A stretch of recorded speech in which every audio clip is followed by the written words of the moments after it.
projeto que a gente vai conhecer agora tem o objetivo de desenvolver um material de baixo custo para remoção de contaminantes de efluentes industriais. Esse projeto é orientado pelo professor Pedro e financiado pela Bolsa CNPq, da Fundação Araucária.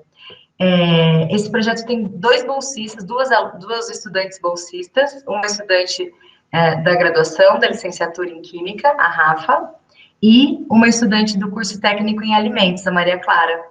Vamos dar uma olhadinha? Oi, meu nome é Rafaela, eu sou aluna do 4º ano de Química e vou apresentar o trabalho Carvão ativado a partir das cinzas do bagaço de cana-de-açúcar para a dissorção do corante Remazol vermelho, sob a orientação do professor Pedro. Bom, inúmeros são os poluentes provenientes dos efluentes, e um exemplo são os contaminantes emergentes.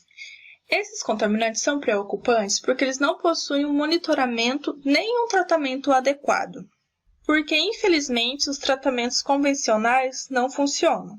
E um exemplo desses contaminantes são os corantes sintéticos, muito usados pelas indústrias para diversos fins, como o Remazol vermelho, que é um corante aniônico bifuncional, que é muito usado para o tingimento de fibras têxteis.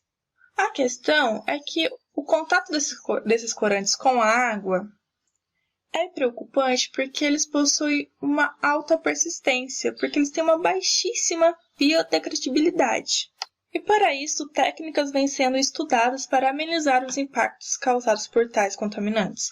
E um exemplo é a adsorção, que é um processo em que as moléculas são retidas na superfície de uma substância. A questão é que, apesar de se mostrar uma técnica eficiente, é necessário um material adsorvente muito bom, que ele vai reagir com os grupos funcionais dos poluentes e reter essas contaminantes. E um material adsorvente muito usado é o carvão ativado, mas ele possui um alto custo.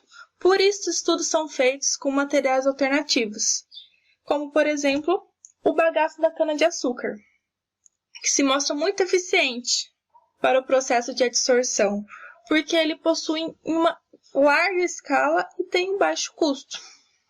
Então, a partir do bagaço da cana-de-açúcar, nós fazemos um carvão ativado.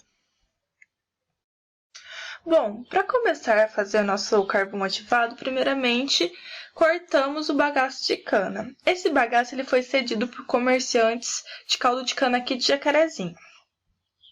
Depois de cortados, eles foram submetidos a uma carbonização na mufa por 550 graus por 6 horas, para assim se tornarem as cinzas. As cinzas, elas precisam ser ativadas, por isso elas sofrem uma ativação com NOH, depois uma filtração, secagem e são finalizadas na mufa.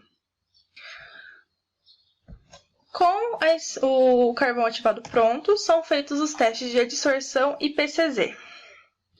O teste de adsorção consiste em analisar a capacidade adsortiva do nosso material. Assim, são feitos testes em 0,025 e 0,075 gramas das cinzas. Em 50 ml de água e 50 ml de corante, o pH é ajustado para 2, com o auxílio do ácido clorídrico 1 molar, e depois submetido à agitação. Depois de feito esse primeiro teste, novas amostras são feitas, mas agora o pH é ajustado para 11. É importante essa variação de massa e a variação de pH para ver quais são as melhores condições de adsorção. Depois, para o PCZ, seguimos o método dos 11 pontos, onde fazemos 11 amostras com 0,050 gramas de nossas cinzas e 100 ml de água destilada. Essas amostras têm o pH ajustado. Cada amostra tem seu pH ajustado de 2 a 12. E 24 horas depois, o pH é medido novamente.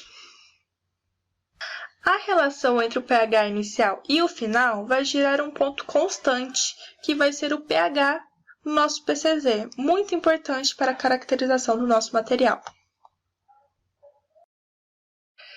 Daí, a partir dos nossos testes de adsorção, foi feito o planejamento fatorial, na qual mostrou quais são as melhores condições para que ocorra uma adsorção eficiente do nosso corante.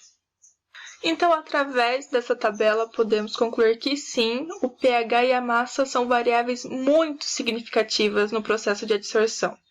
Porque aqui vemos que em uma massa menor, houve uma adsorção maior.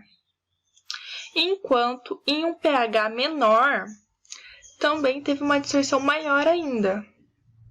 Então, temos que uma adsorção ocorreu com maior eficiência em 0,025 gramas, e a capacidade adsortiva do nosso material é maior em pH 2, porque através dos nossos testes descobrimos que o nosso material tem uma carga positiva. Então, ele vai absorver melhor em pH mais baixo.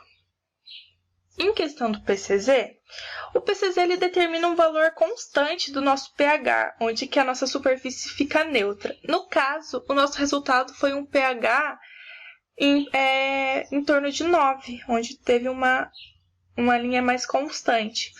Ou seja, o pH 9 é o pH do nosso PCZ, e isso influencia muito na caracterização das nossas cinzas. Foi realizada também uma difração de raio-x lá na UEL com os nossos parceiros do projeto. Essa difração ela mostrou a ocorrência de compostos como o carbonato de sódio, o silicato de sódio hexaidratado e o silicato de sódio apenas nas nossas cinzas. E eles são decorrentes das reações químicas que aconteceram lá na síntese do nosso material. Eles reagiram com a sílica natural do bagaço de cana e com o nosso agente ativador, o hidróxido de sódio. Bom, o nosso projeto ainda está em andamento. Nós já fizemos testes de cinética de adsorção, mas os resultados ainda estão sendo discutidos e existem outros testes para serem feitos. Mas por enquanto é isso. Muito obrigada!